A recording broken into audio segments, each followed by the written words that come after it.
इतनी शक्ति हमें देना दाता, मन का विश्वास कमजोर होना। हेलो, सबको मेरा प्यार भरा नमस्कार। आज मैं मैथिली शरण गुप्त द्वारा रचित यशोधरा खंड काव्य की शेष कविताएं लेकर के प्रस्तुत हूँ। इससे पहले वाले वीडियो में जो कविता मैंने बीच में छोड़ी थी, आर्यपुत्र दे चुके परीक्षा अब है मेरी बारी का शेष अंश इस वीडियो में ले रहा हूँ। प्रसंग वही है कि यशोधरा अपने विवाह के समय के बारे में चिंतन करती है कि किस तरह से सिद्धार्थ ने प्रतियोगिता जो रची गई थी उसमें सफलता प्राप्त की और सिद्धार्थ ने यशोधरा को चुना। सब लोगों ने यशोधरा के भाग्य को सराहा, पर यशोधरा को शायद उस समय भी समझ में नहीं आया कि सिद्धार्थ ने उसे क्यों चुना है, क्योंकि वो भी यही मानती थी कि वह बहुत अधिक सुंदर है। शायद इसीलिए सिद्धार्थ ने उसे वरा है। परंतु जब सिद्धार्थ उसे एक रात अचानक छोड़कर चले गए और जब सफलता प्राप्त करके वापस पुनः सिद्धि प्राप्त करके जब नगर में वापस आते हैं तो नगरवासी उनका बहुत ही खुशी से स्वागत करते हैं। उस समय यशोधरा के मन में ये भाव आता है कि मेरे पति स्वयं छोड़कर गए हैं, आज वो स्वयं ही आकर उससे मिले। वो क्यों जाए वहाँ उनका स्वागत करने के लिए? आखिर उसकी क्या गलती थी जो उसे छोड़कर चले गए? इस तरह की चिंता करके यशोधरा यही सोचती है कि मुझे तो गृहस्थ जीवन जीना है, मुझे तो अपने गृहस्थ जीवन में ही सफलता प्राप्त करनी है। मेरे प्रियतम ने तो सभी परीक्षाएं पास कर ली हैं, अब परीक्षा पास करने की बारी मेरी है। इसी प्रसंग में आगे की पंक्तियां मैं ले रहा हूँ। देखिए क्या कहते हैं कवि। सिद्धि मार्ग की बाधा नारी, फिर उसकी क्या गति है, पर उनसे पूछूं क्या जिनको मुझसे आज विरक्ति है। अर्थ विश्व में व्याप्त शुभाशम मेरी भी कुछ मति है, मैं भी नहीं अनाथ जगत में मेरा भी प्रभु पति है। यदि मैं पतिव्रता तो मुझको कौन भार वह भारी, आर्यपुत्र दे चुके परीक्षा अब है मेरी बारी। प्रसंग वही है। मैथिली शरण गुप्त द्वारा रचित यशोधरा काव्य से ये पंक्तियाँ ली गई हैं। यशोधरा का यह आत्मकथन है और वह गृहस्थ जीवन में रहकर भी अनासक्त और तपस्विनी बनकर के पति के आचरण का अनुगमन करना चाहती है। और यशोधरा स्वयं से कहती है, इस संसार में प्राय स्त्री को सिद्धि मार्ग में बाधा माना जाता है, उसे आसक्ति का कारण माना गया है।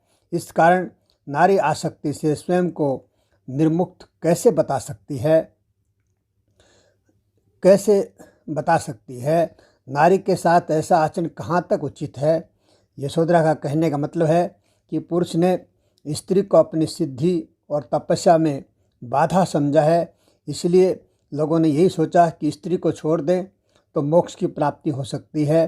तो फिर ऐसी स्थिति में जब स्त्री को आसक्ति का कारण माना गया है, स्त्री को माया बताया गया है, तो फिर उसकी क्या दशा होगी? उसको मोक्ष कैसे मिलेगा? उसकी मुक्ति कैसे होगी? क्या पुरुष का इस तरह का आचरण सही है? इस तरह के विचार यशोधरा के मन में आते हैं और आगे कहती है, मैं इस संबंध में अपने प्रियतम से पूछूं, पर वो सोचती है कि मैं उनसे कैसे पूछूं जिन्होंने मुझे छोड़ा है, जिन्होंने मुझे माया समझा है, जिन्होंने अपनी तपस्या में मुझे बाधा माना है। अब मैं उन्हीं से किस तरह से पूछ सकती हूँ कि मैं मोक्ष के पद में, मोक्ष के रास्ते में कैसे बाधा हूँ, मैं तपस्या के रास्ते में कैसे रुकावट बनती हूँ। तो कह रही मैं उनसे किस तरह से पूछूं, उनका मुझसे कोई अनुराग नहीं रहा, वो मुझसे विरक्त हैं तथा मेरे प्रेम में जीवन को ठुकरा कर गए हैं। भला मैं उनसे अब किस मुँह से उनसे पूछूँ ये बात कैसे पूछूँ। संसार में नारी समाज को पुरुष वर्ग का अर्धभाग माना जाता है, यानी कहा जाता है कि स्त्री और पुरुष मिलकर के दोनों एक होते हैं। नारी इस पुरुष का आधा हिस्सा माना जाती है। तो नारी में अपना शुभ और अशुभ सोचने समझने की बुद्धि भी है। मैं इस संसार में अनाथ या बेसहारा नहीं हूँ। यशोधरा अपने आप से कह रही है कि अर्थ विश्व में व्याप्त सुभाष में मेरी भी कुछ मति है। मुझे तपस्या के मार्ग में बाधा समझा गया। मुझे लोगों ने माया कह करके मेरे से विरक्ति ली गई, मुझसे मुक्ति प्राप्त की गई, यानी मुझसे छोड़ा गया। ये सोच कर के मैं तपस्या में बाधा पहुंचाने वाली हूँ। और जबकि मेरे बारे में ये भी कहा जाता है कि मैं इस पुरुष का आधा अंग हूँ। तो इसी बात को लेकर यशोधरा कह रही है कि सारे संसार में जब मुझे आधा माना गया है, यानी संसार का आधा हिस्सा मैं हूँ, तो और मुझे अशुभ माना गया है, तो कह रहे कि क्या मैं कोई बुद्धि नहीं रखती, क्या मेरे अंदर कोई समझ नहीं है। मैं भी नहीं अनाथ। अंत में यशोधरा कहती है कि मैं अनाथ नहीं हूँ संसार में, क्योंकि ईश्वर पर जितना अधिकार पुरुष का है उतना अधिकार स्त्री का भी है। इसलिए कहती है कि मेरे भी प्रभु पति, यानी मेरे भी स्वामी हैं प्रभु। अगर पुरुष के स्वामी हैं तो मेरे भी वही प्रभु स्वामी हैं। फिर कहती है यदि मैं पतिव्रता तो मुझको कौन भार भय भारी। फिर अंत में स्वयं निर्णय करती है, मैंने अपने पति धर्म का निर्वाह किया है। मैंने कठिन से कठिन समस्याओं को सहज और सरलता से पार किया है।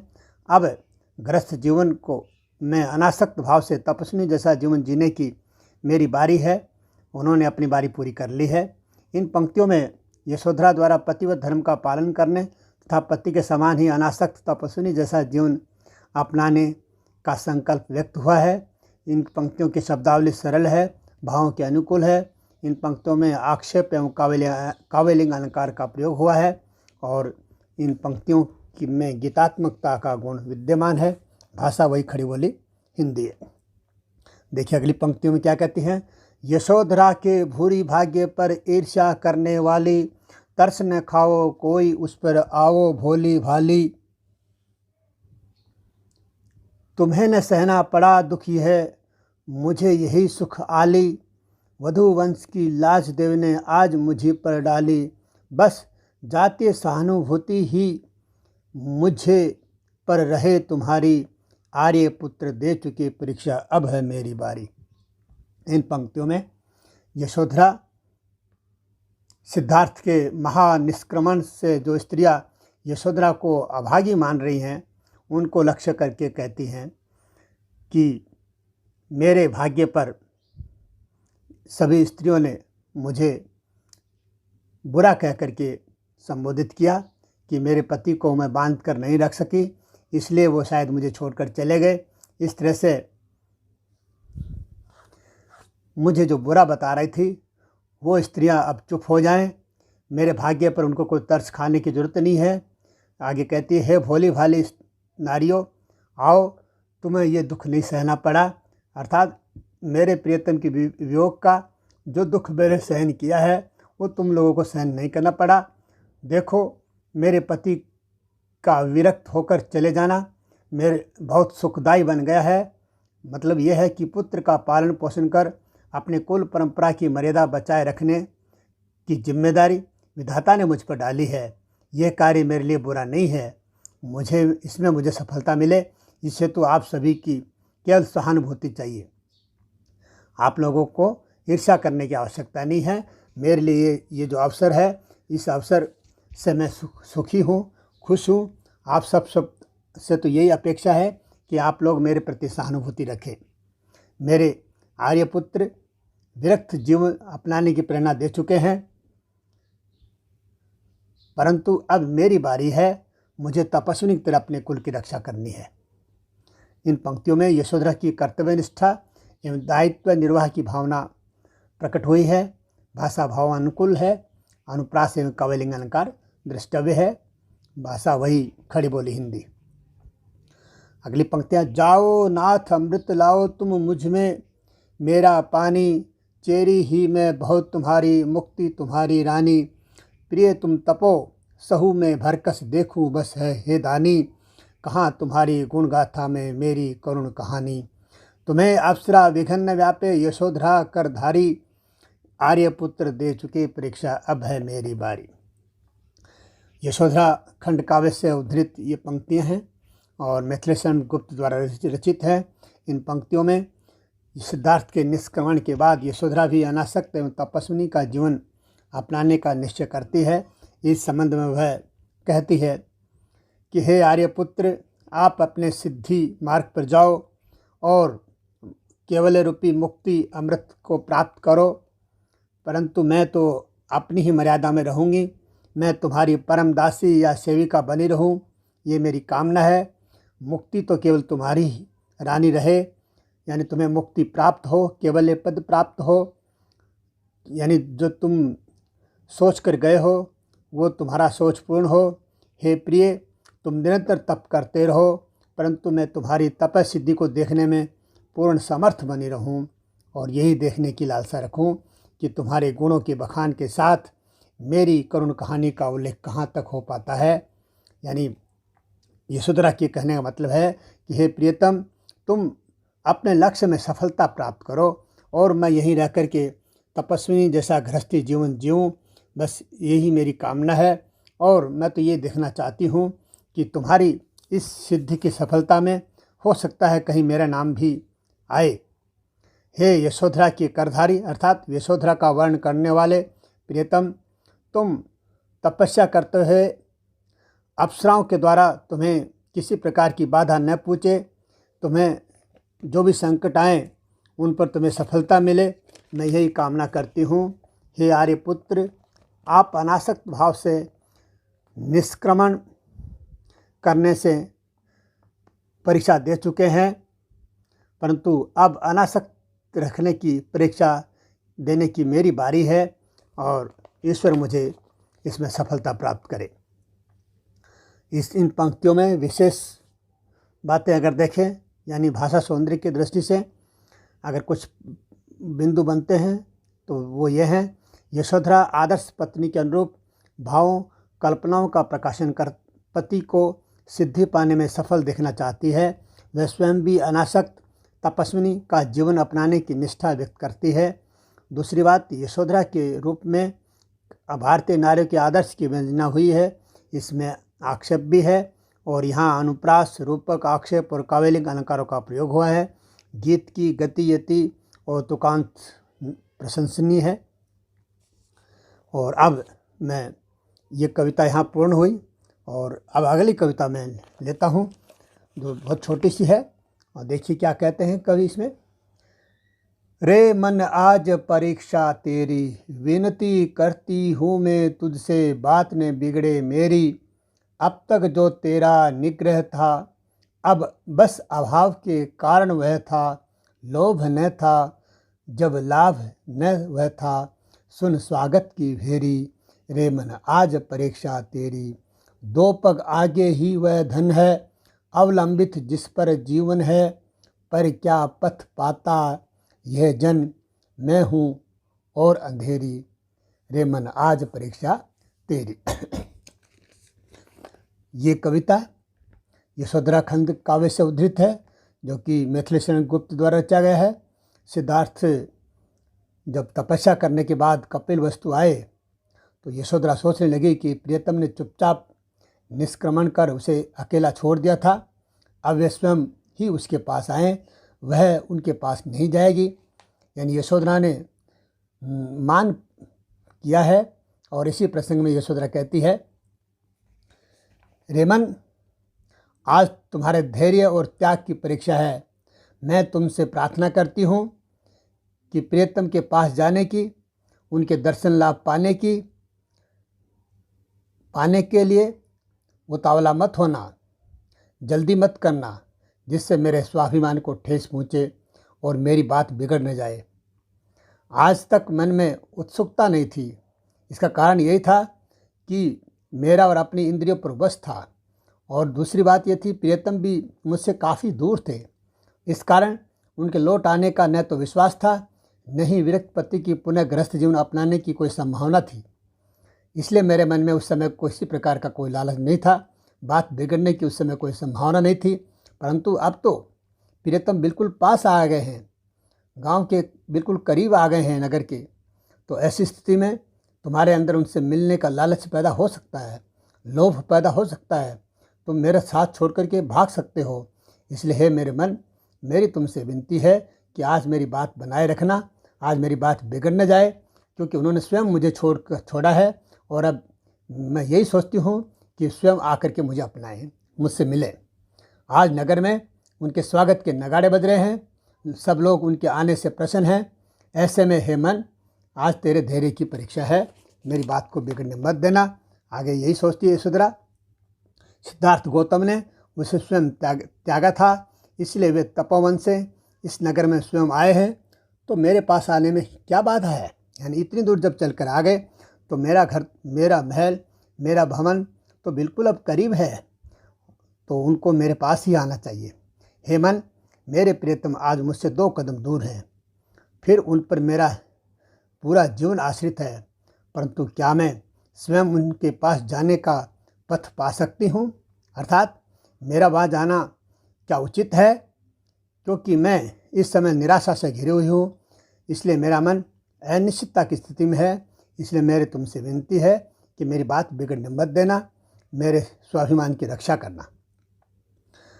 भाषा शैली की दृष्टि से देखें तो इन पंक्तियों में यशोधरा का स्वाभिमान प्रकट हुआ है, और दूसरा भाषा तत्सम प्रधान एवं इन पंक्तियों में काव्यलिंग अलंकार है। अगली पंक्ति में क्या कहते हैं कवि, देखिए।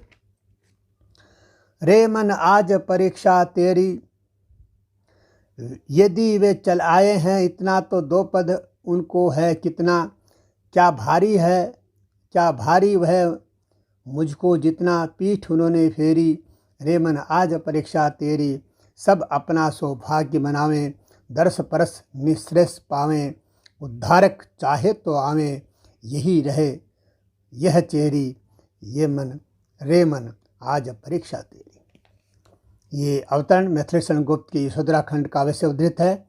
केवल्य यानी ज्ञान प्राप्ति के बाद गौतम बुद्ध कपिलवस्तु में आए। सब लोग उनके दर्शन करने गए, परंतु यशोधरा ने उनके पास नहीं जाने का निश्चय किया। उसी स्थिति का चित्रण कवि यहाँ कह रहे हैं। स्वाभिमानी यशोधरा कहती है कि रेमन, आज तेरे धैर्य एवं मान सम्मान की परीक्षा है।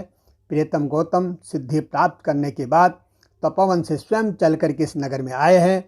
वे जब इतना स्वयं चल कर आए हैं तो मेरे पास आने में उनको कितना कष्ट होगा। 2 कदम और आगे बढ़ने में क्या बाधा हो सकती है, क्योंकि उन्होंने स्वयं मेरी पीठ फेरी थी, यानी स्वयं मुझे छोड़ कर के गए थे, और इसलिए दोष उनका है। इसलिए वे स्वयं आए, और स्वयं आए तो उनको क्या बाधा होगी। मेरा मानना है कि अगर वो मेरे पास आते हैं तब उनको कोई बाधा नहीं है।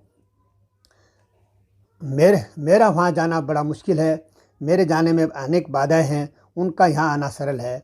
इसलिए मेरा उनके पास जाना उचित नहीं है। हेमन, आज तुम्हारी बड़ी परीक्षा है। फिर आगे यशोधरा कहती है, सारे नगर के लोग गौतम बुद्ध के दर्शन पाकर के धन्य हो रहे हैं। उनके हाथों का इस पवित्र स्पर्श पाकर स्वयं को सौभाग्यशाली मान रहे हैं।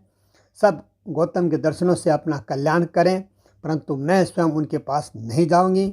वे सभी का उद्धार करने वाले प्रभु गौतम स्वयं ही चाहे तो मेरे पास आ सकते हैं और मुझे दर्शन दे सकते हैं, परंतु मैं उनकी सेविका होकर भी स्वाभिमान की खातिर यहीं पर होंगी, यानी मैं उनके पास नहीं जाऊंगी। वे स्वयं ही आए और मेरा कल्याण अगर चाहते हैं तो मेरे पास आकर के ही मुझे अपने दर्शन दे करके मेरा कल्याण करें। इसलिए हे मन, आज तुम्हारा धैर्य और स्वाभिमान की परीक्षा है, मुझे वहाँ नहीं जाना चाहिए। इन पंक्तियों में यशोधरा के स्वाभिमान की व्यंजना हुई है, और सिद्धार्थ गौतम बुद्ध बिना बताए निष्क्रमण कर गए थे। इस कारण यशोधरा मानती है कि उन्हें स्वयं ही उनके पास आना चाहिए, जिससे उसके स्वाभिमान की रक्षा हो सके। इन पंक्तियों की भाषा सरल एवं भावानुकूल है, और अनुप्रास एवं काव्यलिंग अलंकारों का प्रयोग इन पंक्तियों में देखने को मिलता है। इन्हीं पंक्तियों के साथ में मैथिली गुप्त की जो कविताएं आपके पाठ्यक्रम में थी, वो व्याख्या की दृष्टि से वो संपूर्ण हुई। शेष अब आगे के वीडियो में अगले कवि को लेकर के आपके सम्मुख प्रस्तुत होगा। और इसी के साथ आप सबको बहुत बहुत धन्यवाद।